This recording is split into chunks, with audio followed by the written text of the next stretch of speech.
How has the field of mass spec changed, and where is it going? As mass spectrometrists collect more and more data, what can be done with it? Welcome to the Analytical Wavelength, a podcast about chemical knowledge and data in agrochemical, pharmaceutical, and related industries.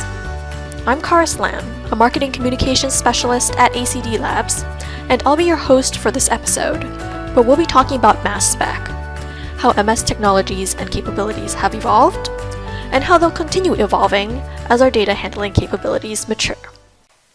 Our first guest is Richard Lee. Richard is the Director of Core Technology and Capabilities at ACD Labs, where he has worked for over 8 years. He received his PhD in chemistry from McMaster University in 2009, and has been working on mass spec and scientific instruments ever since. Richard, how far back does your experience with MS stretch? Well, I guess my first exposure to MS was back in my undergrad days. So I was actually fortunate enough to be hired as a technician at McMaster University in their regional MS facility. So there were a number of instruments, high-res, low-res, LC, GC-ms, and we ran industrial samples, but also samples from across campus. So that was my first exposure. And then that got me interested, and that led me to pursuing a grad degree for a master's in fundamental gas phase ion chemistry. And then I moved on to something a bit more applied in bio-MS, so working with a CE-MS platform on looking at metabolomic studies. After that, I moved into pharmaceutical development, where I was responsible for all the analytical instruments and analysis for both discovery and development. And then I moved here to ACD Labs. And what has changed in the time that you've been working with MS? I would say that it's really been the commoditization of MS instruments. So it used to be that there was a central lab because it was an expert tool, right? And so you would submit samples and you would get the analysis results back. And the analysis would be done by the expert, so you wouldn't be doing any of the interpretation. But over the course of time, I've noticed that a lot of the instruments nowadays and a lot of the labs have their own, primarily due to the technology. It's far easier for maintenance of the instrument, to run the samples. If you look at an academic environment, a lot of your synthetic labs have their own MS instrument because it's far easier to maintain, and it's not so much an expert tool anymore.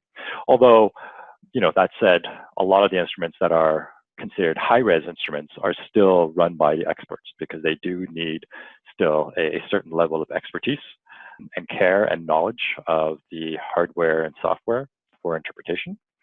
And that's what I've noticed.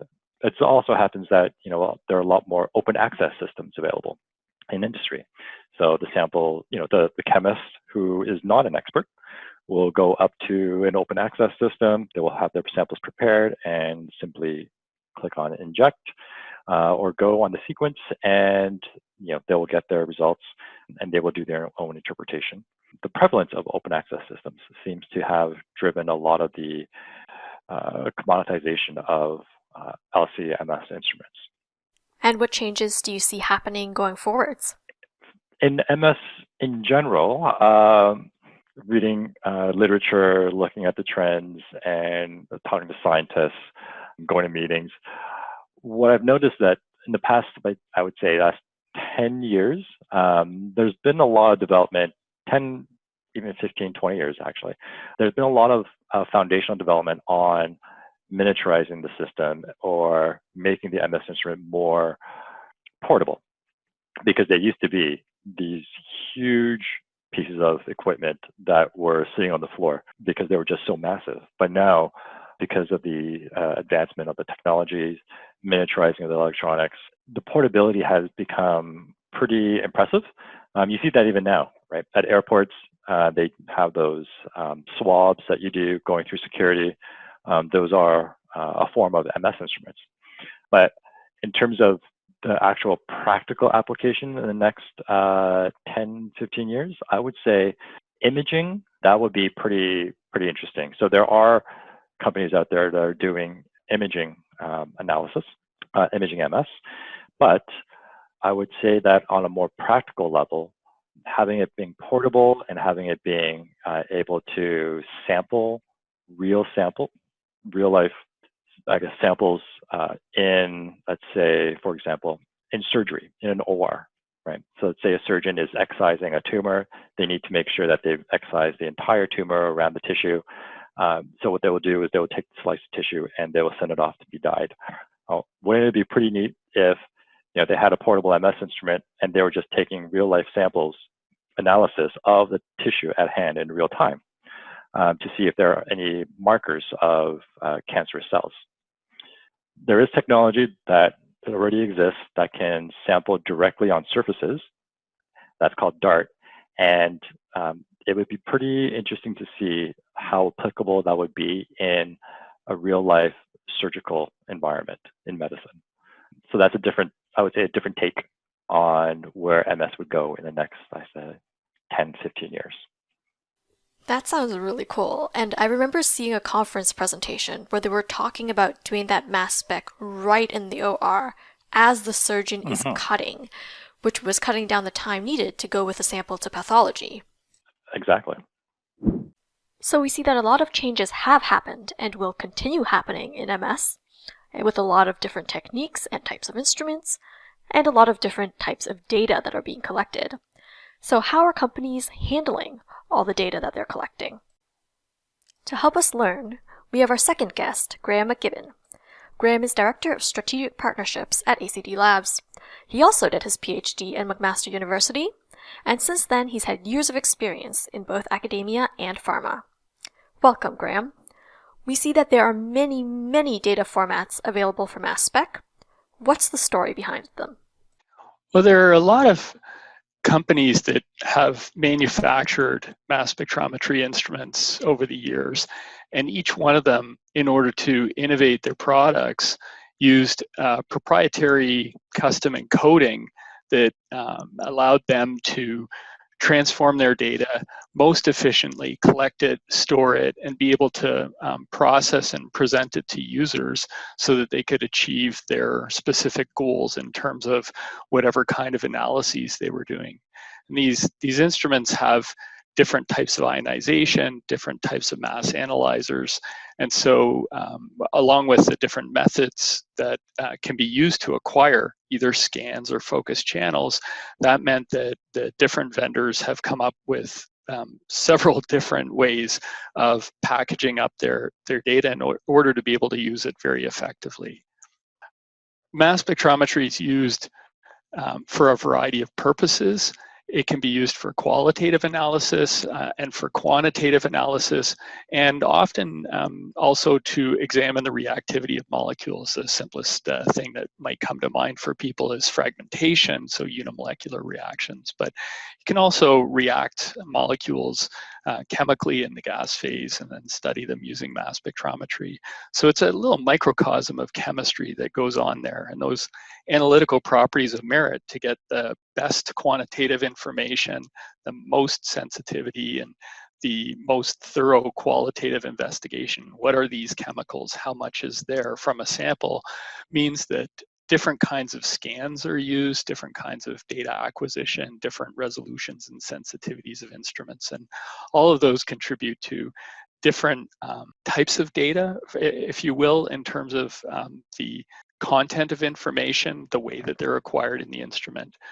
They're all packaged up, though, for use with computers these days. And so that requires acquiring those signals off the instruments and being able to put them into efficient digital formats, computer compatible formats, binary zeros and ones, but the way that one might encode that information varies from vendor to vendor. So it sounds like a lot of the diversity in data formats is just because there's a diversity of ways in which people use mass spec, like the experiments that themselves and their goals they're trying to achieve. Exactly, and because we have different companies that contribute to developing instrumentation in the space, and everybody's slight differences or large differences will also contribute to variations in their format and what you can transform into. There are a couple of open formats because data exchange between systems or post acquisition processing using different software is of interest to people. So there are also some open formats that have been developed over the years for mass spectrometry data. All of them, though, do require some efficiency in terms of storing data. If you just stored it in readable formats for people, it would probably end up with very unpractically large files in many cases, because nowadays some of the large data files are gigabytes in size for an individual experiment. And you can extrapolate from there if you have tens or hundreds of instruments in an organization acquiring data on a daily basis. So does that mean that in addition to different formats for acquiring the data in the first place, because of the experiments or the instrument, we also have to think about different formats for longer-term data storage? Yeah, there's a difference in how you might package up data for use in immediate interpretations. There's basically two kinds of analyses: the confirmatory data analyses and the exploratory data analyses. And for the confirmatory ones, that tends to be what a scientist would be doing on a day-to-day basis. What's in my sample? Have I seen the chemical that I'm expecting from the data? Is there a mass in it, which is what corresponds to my compound? And in other cases, can I measure how much of it, obviously? But the exploratory data analyses are part of the future, and we can talk about that a bit more as we go through our conversation. But for these confirmatory analyses, basically a mass spectrometer collects a set of masses, or better mass to charge ratios, for the ions that are detected. And the individual masses themselves might allow a person, if you have an accurate mass and high resolution instrument, to deduce a molecular formula, for instance. And the use of sets of masses can be further evidence of which chemical isotopes would be present. That was one of the fundamental uses of mass spectrometry from its very start.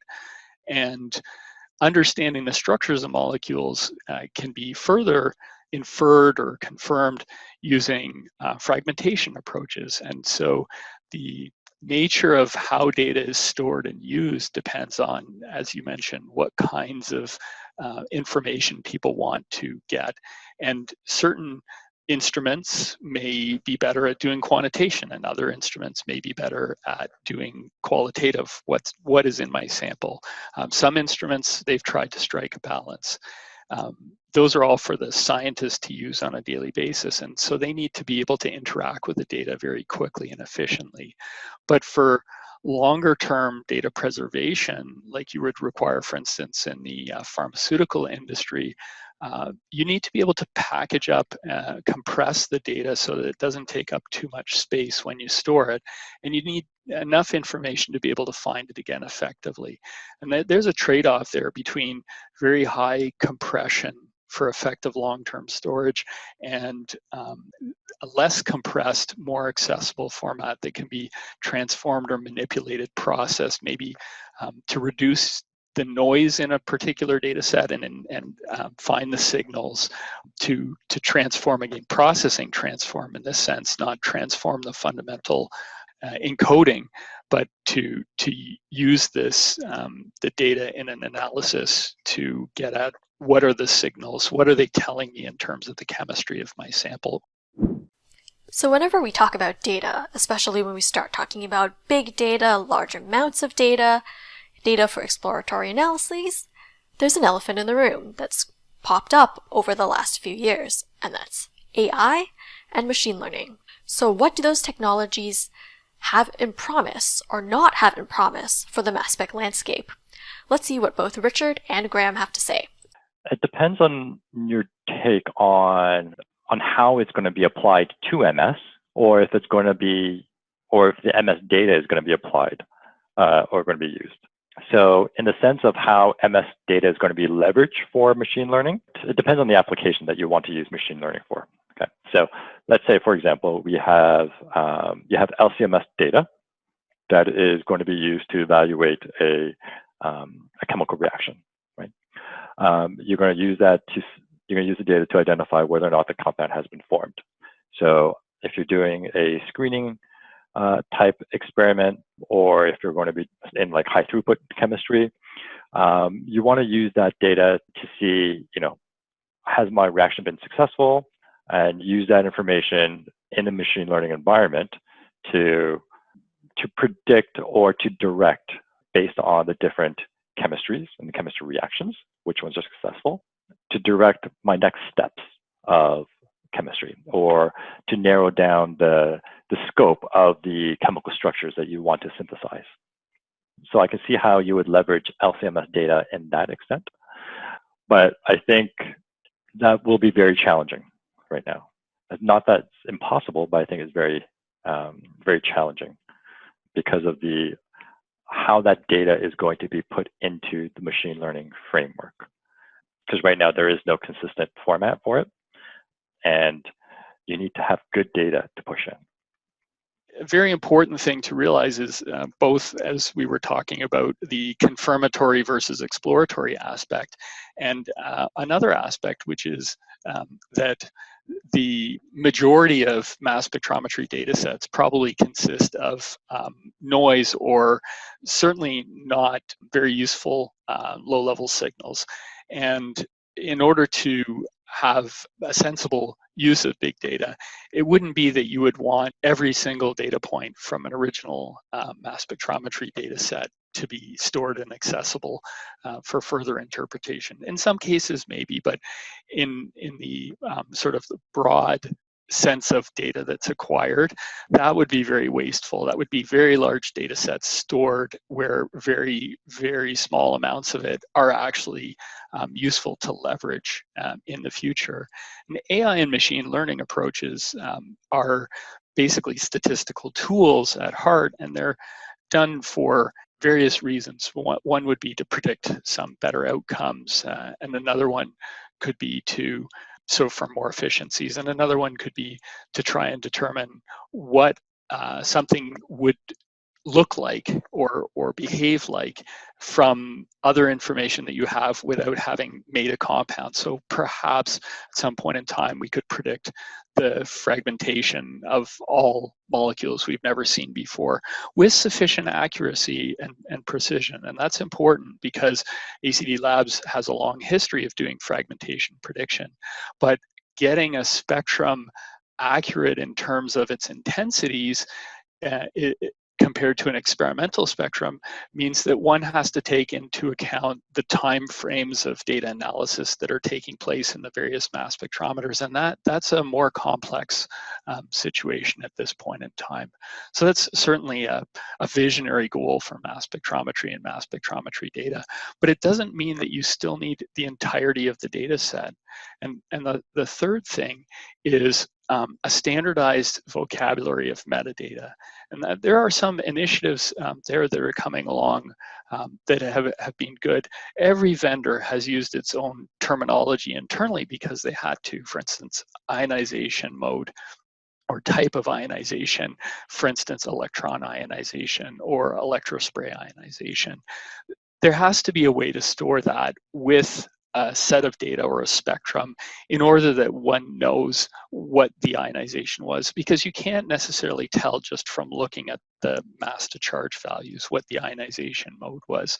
Sometimes in some circumstances you might have a guess from looking at a spectrum with a lot of experience, but just a priori, it's just a list of information of abundances and masses usually, or something like that. And if you want to extract information, like I said, perhaps a molecular formula, if you had, say, chromatography with mass spectrometry, which is very common, then you might want to look at this spectra that correspond to a set of peaks. So the standard vocabulary has to let you talk about peaks, and it has to let you talk about masses or mass to charge values. Perhaps for a protein, you want to find out from a multiply charged set of peaks in a spectrum what the deconvoluted mass of the neutral protein would be. All these things are important to capture in terms of standard metadata, so you know what you're talking about. What are the axes of my data, and for instance, intensity and mass to charge and time, and then what are those other things? Peaks, do the peaks have heights, and do they have areas? Is it in intensity units? And what kind of mass spectrometer was used to acquire it? What was my ionization? Which was the polarity? Was it positive ion data or negative ion data? These are all important things, and in some cases the terms are standard. For instance, polarity is standard across the industry because there are only two polarities, and it's a pretty standard term. But in many of these cases, as you can see, instrument type, or even should there be a comment field or a user ID, a user name, these kinds of fields of information haven't always had the same identifiers, the standard nomenclature, if you will. And that's important if we're going to not just work in one piece of software, but like ACD Labs does, we take from vendors encoded formats, we re-represent it in ACD Labs environment so that we can process, transform, and extract information from the data. And then if ACD Labs software is going to pull in other data from, say, other techniques like NMR or infrared spectroscopy to complete analysis, we would need to know the terms that we'd be looking for understanding what the other data is and what the other sample information is. Or if the data itself, or results more likely, are going to be taken from ACD Labs and presented to some other software for some reason. It could be a larger enterprise system or lab notebook or something. And so this goal of standardizing terminology, it doesn't mean that every piece of software has to operate only using the standard term, but there needs to be a translation ability in order that you can share data more effectively. And as we were talking about, that those machine learning and AI tools have that metadata, the standard metadata, no matter what the original data was, so that you can compare appropriately where you need to. And that's one of the big drivers of this metadata standardization, is for these goals of machine learning. But as I said, I really think that the biggest value that could come out of these machine learning and AI approaches is from the results more than just purely the raw data. I think a lot of people would like to use their instruments more efficiently, but while the statistical tools could certainly tell them about instrument usage if it's standardized, it's not an unexpected thing. People have known that they would like to use their instruments efficiently. They'd like to know if their instrument is not performing at peak efficiency. They've tried to have these kinds of calibration experiments and monitoring them. If you're using chromatography columns, you know that they change over the course of time with use. So those are the kind of things, I wouldn't say that they're confirmatory necessarily, they're exploratory, but they are about known uses and known efficiencies. The kinds of things that we're talking about for AI and machine learning, the sort of hype that you mentioned, is in that they'll be really useful for showing us something that we didn't expect. And they may be, but the data need to be organized, and while some noise is fine, you do need real signals in with that in order to be able to extract out some insights of value. So I think there's this balance between acquiring good data now, which is very important. The scientists know why they do that. The organization needs it for value. And trying to figure out what the ideal experiment would be to facilitate some kind of AI or machine learning approach in the future. Both Richard and Graham talked about organizing data, both as a potential prerequisite for AI and ML in the future, but also as something that would be good to do right now, regardless. So Richard, what makes good data good? I would say that good data is data that is complete. So whatever results you have, whatever metadata that you want to input into the machine learning interface has to be a complete full set of data. It has to be well formatted. So, and the data has to be consistently formatted.